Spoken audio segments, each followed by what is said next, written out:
Guys, what's going on? Happy Friday, man. Today we're going to talk about something that I'm literally hearing every single day, man. And it's no surprise. We got some big things going on in the market. Why wouldn't you be asking, is the market going to crash, right? And that could be in the stock market. It could be in the housing market. For those of you who've not gone through a crash, right? Back in 08, 07, 09, kind of that range, we had a crash. And if you either were too young or you weren't alive or whatever back then, it was a scary time. And there were a lot of things going on. There were very different things than we're seeing now, but there were scary things going on. And I'll tell you, it's really challenging to say that you know or don't know what's going to happen. It's easy to say, hey, when things go up, they must come down.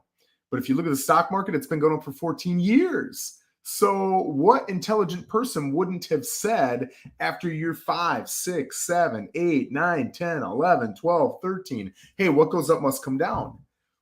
I was saying it. Everybody was saying it. Did it come down? No, it didn't come down. It continued to go up. Same thing with the housing market. It's easy to say, hey, what goes up must come down. Does it? Eventually it will, but it could come down in a year. It could come down in 10 years. You don't know. It could also just plateau for a really long time, right? It doesn't have to come down. It could do a lot of different things. I would just suggest to anybody when you're trying to make a decision, because that's why you would ask this question, right? Is because you want to make financial decisions, housing decisions, whatever it is. Try to make your best guess and move forward confidently, knowing that if you go with your best guess, your logical guess, not your emotional guess, and you go forward with that 10 times, you're going to succeed 7 or 8 times, right? You are going to fail 2 or 3 times, but it's okay. I'm a professional. I'm in this industry. I'm obsessed with this stuff. I got a passion for it, right? But if you would have asked me a year ago when rates were 2.25%, 2.5%, some people were getting mortgages in the 1s. Are rates going to be in the 6s? I would have said the 6s. A year later, I do not see a scenario where rates will go into the 6s a year later. Yet what's going on? We've got rates in the 6s, right?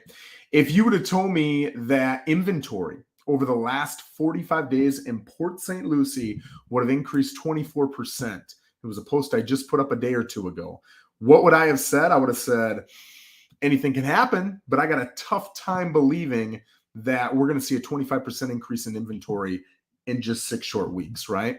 Yet it happened. So a lot of things can happen that a lot of people, including industry experts, are not going to see.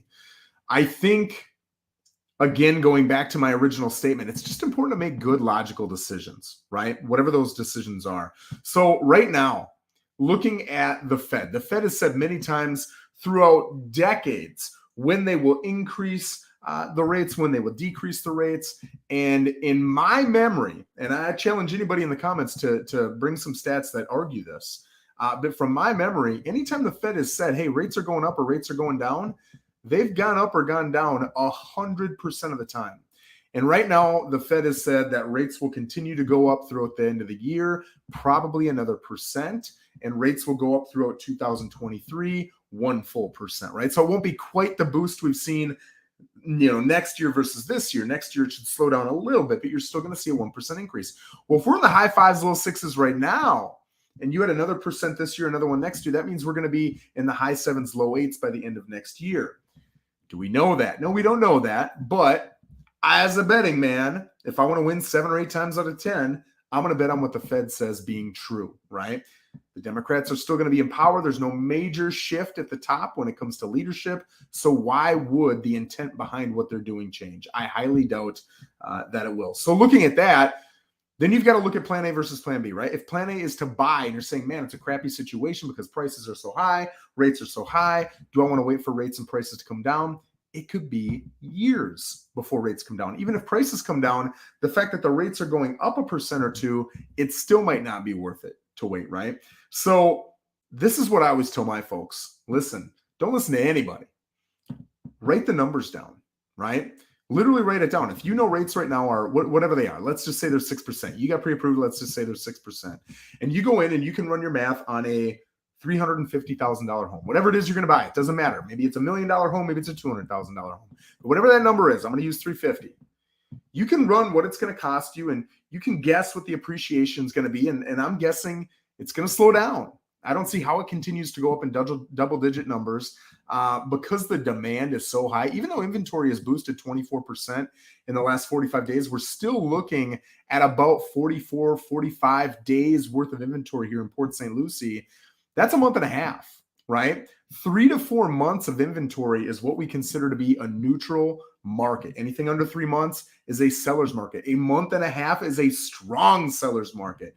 It seems like it's loosening up because we've seen the craziest seller market in history over the last maybe year and a half, right? So if it loosens up at all, you think, oh my gosh, it's finally a buyer's market. It is not a buyer's market. Every single property is still getting, not every single property, a lot of properties, if they are staged correctly, if they're priced correctly, if the photos are great, they're still getting a lot of showings. They're getting multiple offers, and they're selling for asking or even maybe a little bit more, right? So we're still seeing that. The homes that are not selling for asking price or they're not selling quickly, a lot of times they're either going to be overpriced homes or they're going to be homes that aren't staged well, right? But if they're staged well, they're priced well, they're going to go for asking or more. You're going to get a lot of interest in those homes because we just don't have the amount of inventory to suffice for the amount of buyers who are coming into Florida every single day. And remember, Florida's a different animal, right?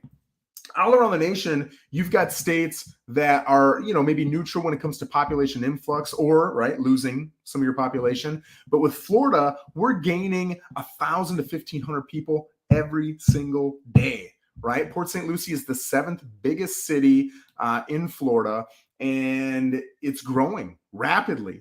They're looking at, I just heard this the other day. Right now we got 210, 215 when it comes to population, 210, 215,000 people. They're looking within the next 10 years at a population of 350. That's not quite double, but it's pretty doggone close, right? So looking at those figures and looking at the fact that supply is so small and demand is so high, it's really challenging to say what's going to happen. I got my guess, and I'll share my guess with you. But I want you to know that you could talk to 10 experts in this industry, and you're going to get 10 different answers, right? And if you go back and you look at the crash of 2008, very few people, until you saw major shifts, very few people said that it was going to happen. In fact, if you were one of the people who said it, there's like a movie about you because it was so challenging to see the immensity of what happened, right? So all of that said, how confident am I that rates are going to continue to go up? Because I've never seen the Fed go back on what they've said, and because mortgage rates are linked to the Fed rate, I really do think that rates are probably going to go up maybe another 0.5% to percent throughout the remainder of this year. I think, and by the way, rates don't do this, right? Rates do this, and they'll go, So if you're wanting a lower rate, you're probably not going to get 2 or 3%, but you might be able to sneak into the 5s, the mid-5s, something like that. Talk to a lender. You need to move on your home, right, fast. And then, you've got the gamble. Is it worth the gamble to get the home? And that's an emotional decision. But you can kind of look at that stuff, right? But the whole thing starts with a great conversation with a lender. But I imagine rates are going to go up 0.5% to 1% throughout the year.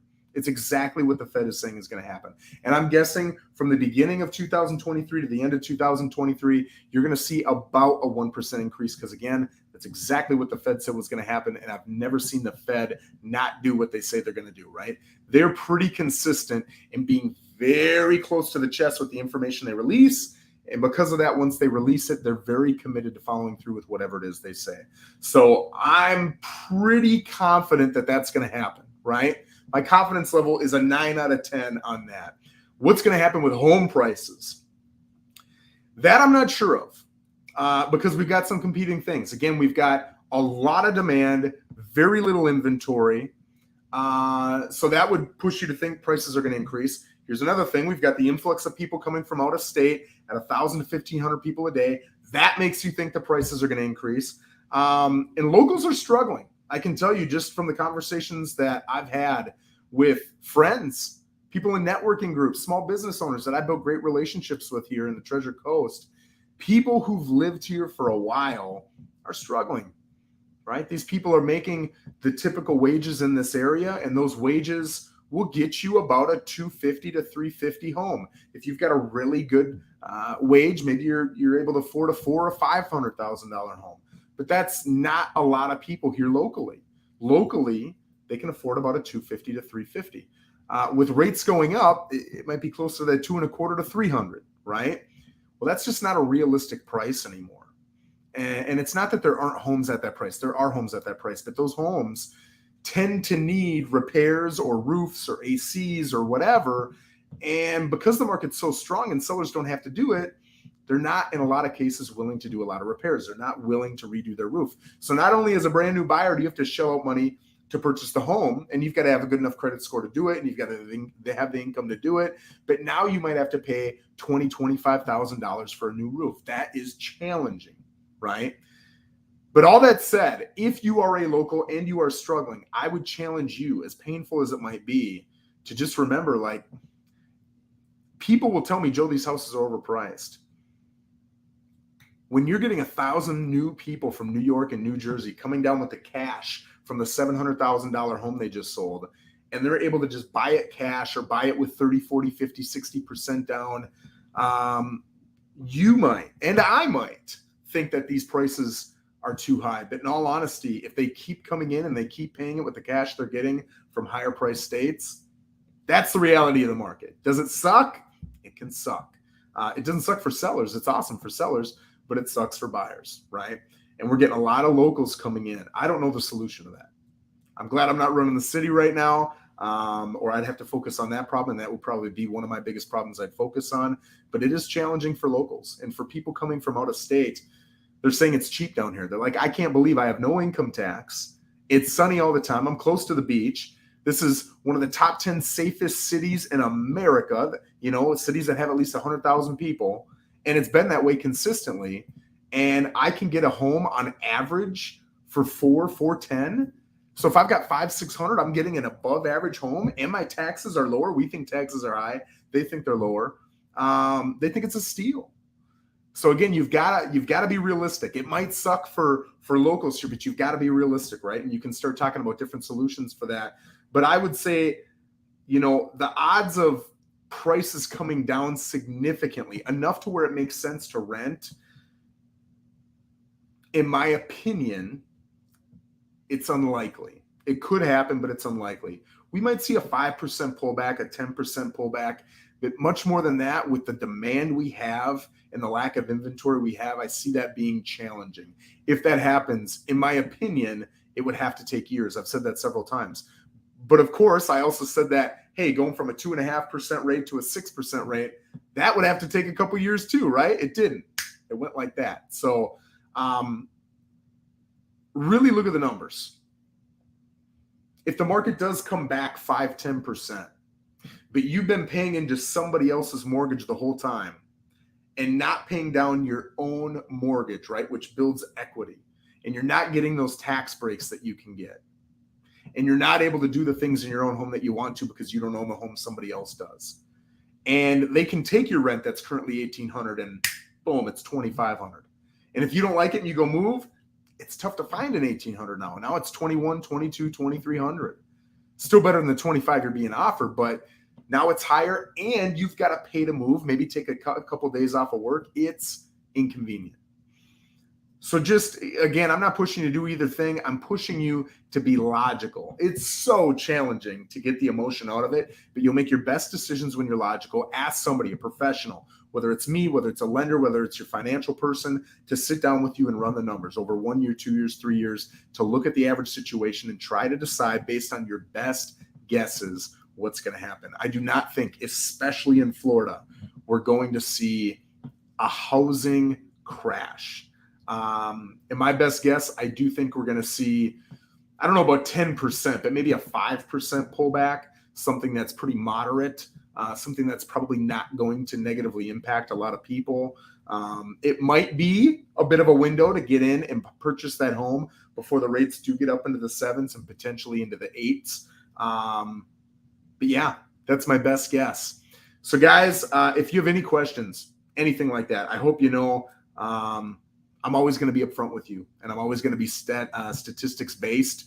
I'll do the digging for you. I'll do the data because I love you guys, man. You're my community. So whatever questions you have, try to make a logical decision. Try to get the emotion out of it. And if there's anything I can do to help you crunching those numbers, connecting you with somebody, whatever it is, just let me know. But guys, Have an absolutely wonderful Friday and have an even better weekend.